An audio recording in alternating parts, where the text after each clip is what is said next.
ભરૂચ જિલ્લાના વાલિયા ખાતે ઝઘડિયા વાલિયા વિધાનસભા બેઠક ઉપર ભાજપના ઉમેદવારના પ્રચાર અર્થે ઉત્તર પ્રદેશના મુખ્યપ્રધાન યોગી આદિત્યનાથે જાહેર સભા સંબોધી હતી। યોગી આદિત્યનાથે કોંગ્રેસ અને અન્ય વિપક્ષી પાર્ટીઓ પર આકરા પ્રહારો કર્યા હતા। ગુજરાત વિધાનસભાની ચૂંટણીને લઈને આજે ભાજપે ઝંઝાવતી પ્રચાર કર્યો હતો। પ્રથમ તબક્કાની 89 પૈકી 82 બેઠકો પર ભાજપે ઇતિહાસમાં પ્રથમવાર એક સાથે જાહેર સભાનું આયોજન કર્યું હતું। ત્યારે ભરૂચ જિલ્લાની ઝઘડિયા વિધાનસભા બેઠક પર વાલિયા ખાતે ઉત્તર પ્રદેશના સીએમ યોગી આદિત્યનાથે જાહેર સભા સંબોધી હતી। આ પ્રસંગે ઝઘડિયા બેઠકના ભાજપના ઉમેદવાર રીતેશ વસાવા, ભરૂચ જિલ્લા ભાજપના પ્રમુખ મારુતિસિંહ અટોદરિયા, ભરૂચ જિલ્લા ભાજપના પ્રભારી જનક બગદાણાવાળા, જિગ્નેશ મિસ્ત્રી, સેવંતુ વસાવા સહિતના આગેવાનો અને મોટી સંખ્યામાં લોકો ઉપસ્થિત રહ્યા હતા। જાહેર સભામાં ભારતીય ટ્રાઇબલ પાર્ટીના 15થી વધુ આગેવાનો ભાજપમાં જોડાયા હતા। ભાજપના આગેવાનોએ તેમને ખેસ પહેરાવી પક્ષમાં આવકાર આપ્યો હતો। યોગી આદિત્યનાથે જાહેર સભામાં કોંગ્રેસ અને અન્ય પાર્ટીઓ પર આકરા પ્રહારો કર્યા હતા અને ભાજપને ભવ્ય જીત અપાવવા અપીલ કરી હતી। યોગી આદિત્યનાથે કોંગ્રેસ પર પ્રહાર કરતા જણાવ્યું હતું કે કોંગ્રેસે દેશને આતંકવાદ અને નક્સલવાદ આપ્યો, જ્યારે ભાજપે વિકાસ ઘર ઘર સુધી પહોંચાડ્યો છે। પીએમ નરેન્દ્રભાઈ મોદીના નેતૃત્વમાં અયોધ્યામાં ભવ્ય રામ મંદિરનું નિર્માણ થઈ રહ્યું છે, જે આવનારા દિવસોમાં રાષ્ટ્ર મંદિર બની રહેશે। ભાજપ સરકારના રાજમાં ગુજરાત દેશ અને દુનિયામાં મોડેલ રાજ્ય બન્યું છે, ત્યારે ફરીવાર ભાજપની સરકાર બનાવવા તેઓએ અપીલ કરી હતી। हर जल की बूंद में मां नर्मदा के दर्शन होते हो। ऋषि मुनियों ने तमाम देवालय जहां स्थापित किए हो, उसे कोटि कोटि नमन करते हुए मैं आप सबका हृदय से अभिनंदन करता हूं। भाइयों बहनों,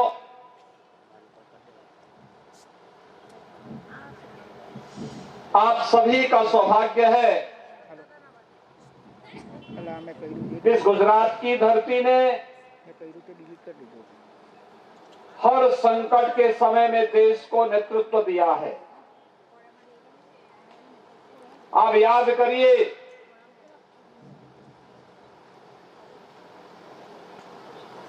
आजादी के उस आंदोलन की जब भारत के नागरिकों के मन में एक भाव पैदा हो गया था कि लगता है कि देश अब कभी आजाद नहीं हो पाएगा। आज से ठीक 100 वर्ष पहले राष्ट्रपिता महात्मा गांधी का नेतृत्व भारत को प्राप्त हुआ था। देश की आजादी को राष्ट्रपिता महात्मा गांधी के नेतृत्व में जब भारत ने लड़ा, सरदार वल्लभ भाई पटेल जैसे नेताओं का नेतृत्व मिला, तो देखते ही देखते जो कार्य असंभव दिखाई दे रहा था, भाइयों बहनों, 1947 में भारत आजाद हो गया। हम सब एक स्वतंत्र भारत के नागरिक बन गए। ये राष्ट्रपिता महात्मा गांधी की भूमि है गुजरात। लौह पुरुष सरदार वल्लभ भाई पटेल की भूमि है गुजरात। अंग्रेजों ने जिस भारत के बारे में देखा था कि अब हम भारत को स्वतंत्र नहीं होने देंगे, और अगर भारत स्वतंत्र भी होगा भी तो इस भारत के इतने टुकड़े कर देंगे कि भारत कभी खड़ा नहीं हो पाएगा।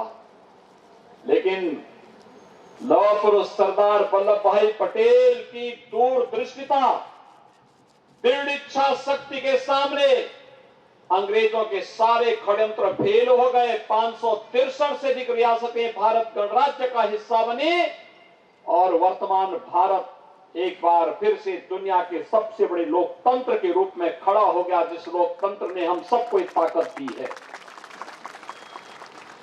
भारत का हर वयस्क मतदाता मतदान कर सकता है। ये ताकत भारत के लोकतंत्र को मिली है, जिस भारत गणराज्य को लौह पुरुष सरदार वल्लभ भाई पटेल ने अपने लौह भुजाओं से स्थापित किया था। और भाइयों बहनों, जब कांग्रेस के भ्रष्टाचार, अनाचार, अराजकता के कारण पूरा देश कहर रहा था, तब देश के नागरिकों के सामने असमंजस की स्थिति थी, अविश्वास का माहौल था। राजनीतिक नेतृत्व जब भारत के अंदर अविश्वास का प्रतीक बन गया था, उन स्थितियों में गुजरात के तत्कालीन मुख्यमंत्री और आज के दुनिया के सबसे लोकप्रिय नेता श्री नरेंद्र भाई मोदी जी के को इस देश ने नेतृत्व दिया। और आज जब देश अपनी आजादी का अमृत महोत्सव मना रहा है, कितना सुखद संजोग है, कितना सुखद संजोग है भाइयों बहनों, कि 1947 में हो सकता है कांग्रेसियों ने आपके घर में तिरंगा नहीं लहराने दिया होगा, लेकिन प्रधानमंत्री मोदी जी ने आजादी के अमृत महोत्सव वर्ष में हर घर पे तिरंगा लगाने का काम कर दिया है। और यही नहीं, जिस ब्रिटेन ने भारत पर 200 वर्षों तक शासन किया, आज उस ब्रिटेन को पछाड़ करके भारत दुनिया की 5वीं बड़ी अर्थव्यवस्था बन गया है। भाइयों बहनों, ये हर भारतवासी के लिए गौरव की बात है। और इसीलिए आज मैं आपके बीच आया हूं। मां नर्मदा देश की 7 पवित्र नदियों में गिनी जाती है। इसकी पवित्रता जग जाहिर है। गुजरात में आकर के पहली बार भारत माता के महान सपूत प्रधानमंत्री मोदी जी ने लौह पुरुष सरदार वल्लभ भाई पटेल की उनके व्यक्तित्व के अनुरूप दुनिया की सबसे बड़ी प्रतिमा स्थापित करके सरदार सरोवर के तट पर केवड़िया के पास उसे जो भव्य स्वरूप दिया है, आज वो अपने आप में एक तीर्थ बन गया है। अपने महापुरुषों को सम्मान कैसे दिया जाता है, यह सीखना है तो प्रधानमंत्री मोदी जी के कार्यों से कांग्रेस सीखे। कांग्रेस ने सरदार वल्लभ भाई पटेल को कभी सम्मान नहीं दिया, बाबा साहब भीमराव अंबेडकर को सम्मान नहीं दिया, केवल राजनीति करती रही, सम्मान देने में हमेशा कोताही बरतती रही। लेकिन चाहे वह बाबा साहब भीमराव अंबेडकर से जुड़े हुए पंच तीर्थों की स्थापना का कार्य हो, और चाहे लौह पुरुष सरदार वल्लभ भाई पटेल से जुड़े हुए केवड़िया में उनकी भव्य और दिव्य प्रतिमा, दुनिया की सबसे बड़ी प्रतिमा की स्थापना करके उसे तीर्थ के रूप में स्थापित करने का कार्य किया हो, ये प्रधानमंत्री मोदी जी ने किया है। उनके नेतृत्व में भारतीय जनता पार्टी की डबल इंजन की सरकार ने यह काम सब किया है। और इसलिए भाइयों बहनों, आज मैं आपके बीच आया हूं आपसे कहने के लिए, ये क्षेत्र हमारे लिए तीर्थ है। भगवान कृष्ण को जब मथुरा छोड़नी पड़ी थी, तो गुजरात के ही द्वारिका में आकर के उन्होंने अपना तीर्थ स्थापित करवाया था। आज हर भारतवासी गौरव की अनुभूति करता है जब भगवान सोमनाथ के भव्य मंदिर परिसर को देखता है, जब द्वारिका धाम के पुनरुद्धार के काम को देखता है, मां अंबा जी के उस धाम को आज वर्तमान रूप में देखता है, हर भारतवासी गौरवान्वित होता है। और हर भारतवासी तब भी गौरवान्वित होता है जब प्रधानमंत्री मोदी जी की दृढ़ इच्छा शक्ति के सामने कांग्रेस के सारे षड्यंत्र फेल होते हैं और अयोध्या में भगवान राम के भव्य मंदिर के निर्माण का कार्य शुभारंभ होता है। भाइयों बहनों, अयोध्या में भगवान राम का भव्य मंदिर का निर्माण ये प्रधानमंत्री मोदी जी की दूरदर्शिता, उनकी दृढ़ इच्छा शक्ति का परिणाम है, जो कार्य 500 वर्षों में नहीं हो पाया, जो कार्य कांग्रेसी 55 वर्षों तक नहीं कर पाए, उस कार्य को प्रधानमंत्री मोदी जी ने मात्र 5 साल के अंदर करवा करके भव्य राम मंदिर के निर्माण के कार्य को आगे बढ़ा दिया है। आज अयोध्या में भगवान राम का भव्य मंदिर का निर्माण बन रहा है।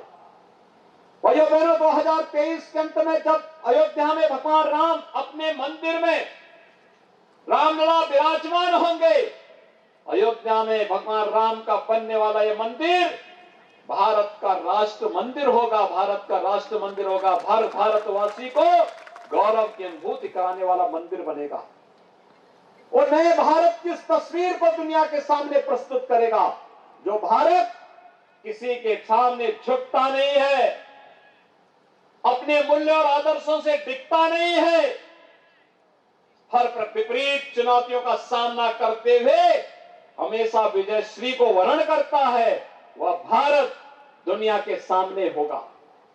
और इसलिए भाइयों बहनों, एक और अयोध्या में भगवान राम के भव्य मंदिर का निर्माण का कार्य और दूसरी तरफ प्रधानमंत्री मोदी जी के कर कमलों से काशी में काशी विश्वनाथ धाम भव्य रूप ले चुका है।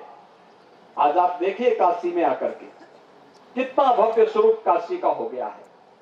काशी में भगवान विश्वनाथ का मंदिर किस रूप में भव्य स्वरूप ले चुका है। कभी अहिल्याबाई होलकर जी ने वहां पर औरंगजेब के द्वारा तोड़े गए मंदिर को पुनर्स्थापित करने का काम किया था और उसे भव्य स्वरूप देने का कार्य प्रधानमंत्री मोदी जी के नेतृत्व में आज काशी में संपन्न हो चुका है। केदारनाथ धाम और बद्रीनाथ धाम में आप जाएंगे, धाम फिर से भव्य स्वरूप ले रहे हैं। उज्जैन मध्य प्रदेश में आप जाएंगे, महाकाल का महालोक एक बार फिर से पूरी दुनिया को अपनी ओर आकर्षित कर रहा है। और इसलिए भाइयों बहनों, आस्था के प्रति सम्मान का भाव क्या होना चाहिए, यह भी देखना है तो प्रधानमंत्री मोदी जी के नेतृत्व में आज भारत के अंदर आस्था के प्रतीकों का सम्मान जिस भव्यता के साथ हो रहा है, उसे देख करके हम लोग अनुभव कर सकते हैं। और यही नहीं भाइयों बहनों, हम सब इस बारे में भी जानते हैं, देश का वैश्विक मंच पर सम्मान कैसे होना चाहिए। 3 दिन पहले आपने इंडोनेशिया के बाली में देखा होगा, प्रधानमंत्री मोदी जी G20 के देशों के जो समूह बना है, दुनिया के 20 वे देश जिनका दुनिया के 80% संसाधनों पर अधिकार है और उस समूह का अध्यक्ष भारत को बनाया गया है। 1 वर्ष तक प्रधानमंत्री मोदी जी के नेतृत्व में G20 के देश दुनिया में शांति, सौहार्द और समृद्धि के लिए आने वाली कार्रवाई पर कार्य करेंगे। इससे बड़ी गौरव की बात भारत के लिए क्या हो सकती है। और जहां तक भारत के अंदर आतंकवाद और नक्सलवाद की समस्या का समाधान का हो, आपने देखा होगा कांग्रेस ने देश को आतंकवाद दिया, माफिया राज दिया, गुंडागर्दी दी, लेकिन कश्मीर में धारा 370 भी प्रधानमंत्री मोदी जी के नेतृत्व में, उनके मार्गदर्शन में गृह मंत्री माननीय से अमित शाह जी ने हटा करके दृढ़ इच्छा शक्ति का परिचय देकर के देश को आतंकवाद की समस्या से सदैव के लिए समाप्त करने का एक बीड़ा उठाया और आज उसके परिणाम भी हम सबके सामने देखने को मिल रहे हैं। भाइयों बहनों, इस सदी की सबसे बड़ी महामारी के दौरान भी आपने देखा होगा, देश के प्रत्येक नागरिक के लिए उसके अनुरूप योजनाओं को बनाना, फ्री में टेस्ट, फ्री में वैक्सीन, फ्री में उपचार और 80 करोड़ देशवासियों को फ्री में राशन की सुविधा का लाभ भी प्रधानमंत्री मोदी जी के नेतृत्व में हर भारतवासी को प्राप्त हुआ। भाइयों बहनों, मैं आपसे पूछना चाहता हूं, क्या कांग्रेस कश्मीर से धारा 370 को हटा करके आतंकवाद के खिलाफ देश की लड़ाई को आगे बढ़ाती? क्या कांग्रेस इस कार्य को कर पाती? क्या अयोध्या में राम मंदिर का निर्माण कांग्रेस कर पाती? आपको लगता है कांग्रेस कर पाती है अयोध्या में राम मंदिर का निर्माण? क्या काशी में काशी विश्वनाथ मंदिर का निर्माण और भव्य स्वरूप काशी विश्वनाथ धाम का कांग्रेस कर पाती? भाइयों बहनों, जब कांग्रेस न देश को सुरक्षा दे सकती है, न समृद्धि की ओर अग्रसर कर सकती है, न आपकी आस्था का सम्मान कर सकती है, और न ही आपके स्वयं के कल्याण के लिए किसी योजना को ईमानदारी के साथ लागू कर सकती है, तो फिर उस कांग्रेस को क्यों हम चुनते हैं? और भाइयों बहनों, राष्ट्रपिता महात्मा गांधी ने यही कहा था 1947 में जब देश आजाद हुआ था। उन्होंने उस समय पंडित जवाहरलाल नेहरू को एक सुझाव दिया था, और उनका सुझाव था कि समय आ गया है जब कांग्रेस को विसर्जित कर देना चाहिए। और मैं तो झगड़िया से जुड़े हुए आप सभी भाइयों बहनों से कहूंगा, भरूच वासियों से इस बारे में अपील करूंगा कि समय आ गया है जब इस खंबात की खाड़ी में कांग्रेस को फेंक करके कांग्रेस मुक्त भारत की राष्ट्रपिता महात्मा गांधी के सपने को हम साकार करने में अपना योगदान दें। आप लोग सहमत हैं? सभी लोग सहमत हैं? भाइयों बहनों, आज गुजरात मॉडल देश के अंदर और दुनिया के अंदर माना जाता है। गुजरात मॉडल विकास का, गुजरात मॉडल लोक कल्याण का, गुजरात मॉडल शांति का, गुजरात मॉडल अराजकता पर विकास और राष्ट्रवाद की विजय का। इस मॉडल को हमें जन जन तक पहुंचा करके पूरे देश और दुनिया के सामने पहुंचाना है, और इस देश से हर गुजरातवासी को गौरव की अनुभूति होनी चाहिए। और मैं आप सबसे अपील करने के लिए आया हूं कि भाइयों बहनों, झगड़िया के सभी मतदाता भाइयों बहनों से, सभी भरूच के मतदाता भाइयों बहनों से मैं अपील करूंगा कि भारतीय जनता पार्टी के जितने भी इस क्षेत्र में, जितने भी इस जनपद में विधानसभा सीट हैं, उन सभी सीटों के बारे में हमें सोचना चाहिए। आप सब जानते हैं कि देश के अंदर समग्र विकास की जब बात आती है तो बिना भेदभाव के शासन की इन योजनाओं को हर घर, हर गांव, हर गरीब, हर किसान, हर नौजवान तक पहुंचाने का कार्य भी भाजपा की सरकार ने किया है। अभी 15 नवंबर को हम लोगों ने देखा होगा, इस देश ने जनजातीय गौरव दिवस मनाया है। पहली बार ट्राइबल्स के लिए भी कोई दिवस है, और उनको उनके हकों को उपलब्ध करवाने के लिए, उनके लिए वन अधिकार में संशोधन करने का कार्य हो, जमीन के पट्टे आवंटन का कार्य हो, उन्हें आयुष्मान भारत की सुविधा का लाभ देने का कार्य हो, उनके घर में बिजली पहुंचाने का कार्य हो, उन्हें आवास की सुविधा और शौचालय की सुविधा देने का कार्य हो। यह भी प्रधानमंत्री मोदी जी के नेतृत्व में और गुजरात के लोकप्रिय मुख्यमंत्री श्री भूपेंद्र भाई पटेल के नेतृत्व में डबल इंजन की सरकार इस कार्य को गुजरात के अंदर हर ट्राइबल तक पहुंचाने का कार्य की है, हर जनजातीय भाई के सामने पहुंचा के घर तक पहुंचाने का कार्य की है। ये जनजातीय गौरव दिवस 15 नवंबर की तिथि को महान स्वतंत्रता संग्राम सेनानी भगवान बिरसा मुंडा की स्मृतियों को ताजा बनाए रखने के लिए इस गौरव दिवस का आयोजन प्रधानमंत्री मोदी जी ने ही किया था, और वही कार्यक्रम आज देश के अंदर हर एक क्षेत्र में इस कार्यक्रम को आगे बढ़ाने का कार्य हो रहा है।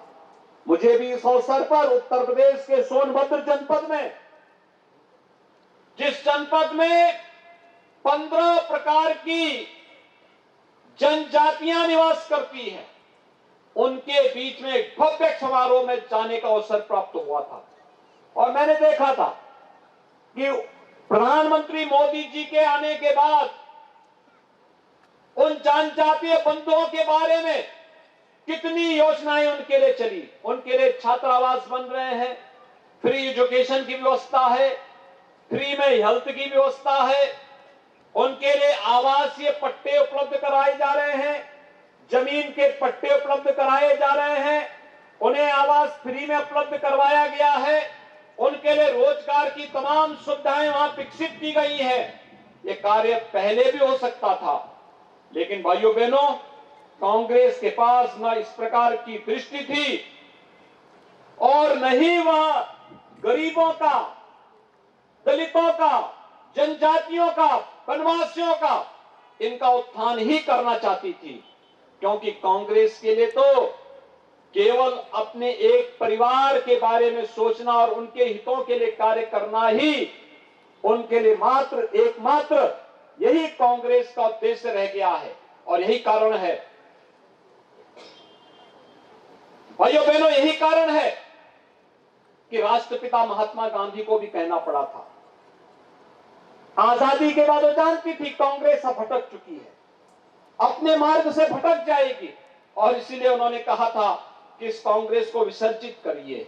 मेरी आप सबसे अपील है कि भाइयों बहनों, भारतीय जनता पार्टी 7वीं बार गुजरात के अंदर फिर से सरकार बनाने जा रही है, स्वतंत्र रूप से सरकार बनाने जा रही है, और इसमें झगड़िया का भी योगदान होना चाहिए।